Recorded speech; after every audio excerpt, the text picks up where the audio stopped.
Samahan niyo nga ulit ako ngayong araw na ito at alam kong umay na kayo sa paulit-ulit kong content na pagpasok. Abay, huwag kayong mag-alala at ako rin umay na rin. Charis.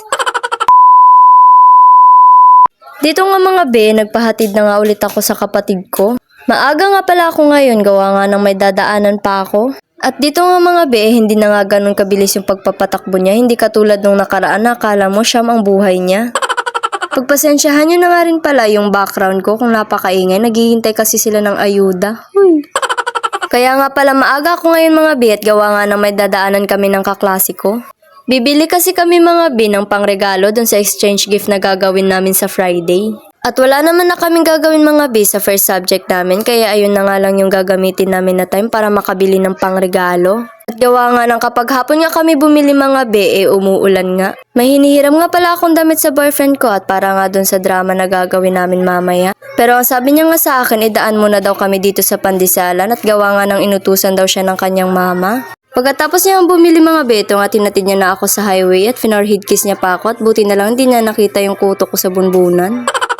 At pagkaalis niya mga betong at sumakay na nga rin ako agad ng jeep at gawa nga ng hindi nga ako magbabas ngayon at ako'y may dadaanan pa. Habang hindi pa nga nakaalis yung jeep mga betong at nagaganda-gandahan na naman ako, abay mas malala pa siguro kung nasa front seat ako at dun sa may mirror side.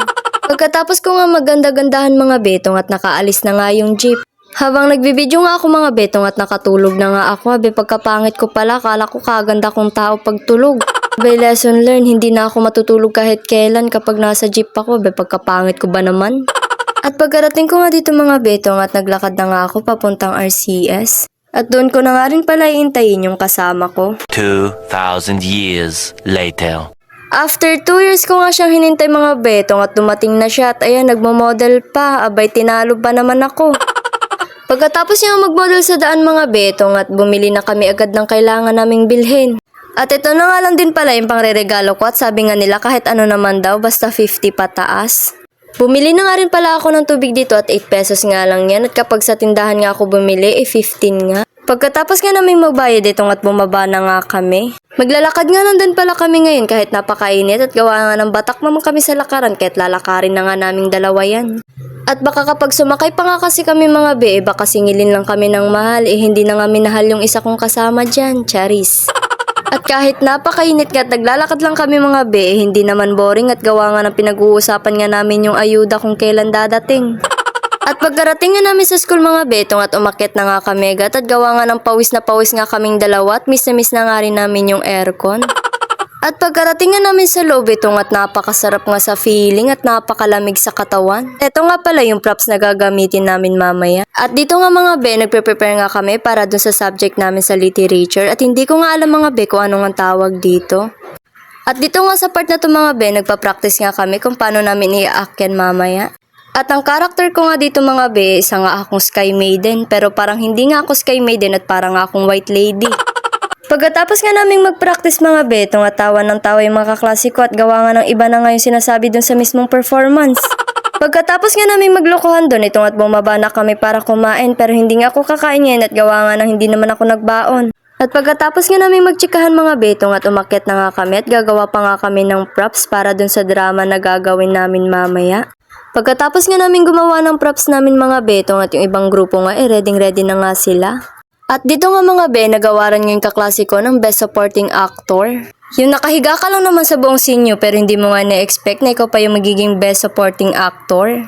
At sa part nga na ito mga be, nag-iiyakan na nga kami at gawa nga ng asasakit nga ng binibitawan nilang linya. Acting yun mga be, itong at binibigyan na nga ng sir namin yung mga certificate. Pagkatapos niyang ibigay yung mga certificate mga be, ito naman kami sa second sub namin. Ito nga pala yung requirements namin mga be dun sa subject naming Sinisociedad. At ito nga yung gawa ng mga IT.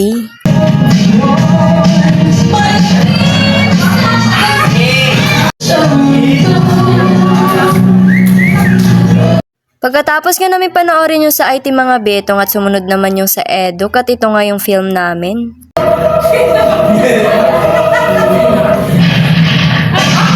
At imbis nga na matakot sila mga be sa film namin, ito nga tawa nga sila ng tawa. Pagkatapos nga namin mapanood yung film mga betong at umuwi na nga kami. At dito nga mga be, kinakabahan nga ako at baka kumulog at kidlat na naman. May trauma kasi ako mga be sa kulog at kidlat. Pag nakakarinig kasi ako ng kulog at kidlat mga be, nanginginig nga yung mga laman-laman ko. Wala lang, share ko lang. At buti nga mga be, pagkasakay nga namin saka nga lumakas yung ulan. At ito lang naman yung ganap ko sa school at hanggang dito na nga lang din at umuwi nga rin pala akong basang sisiw.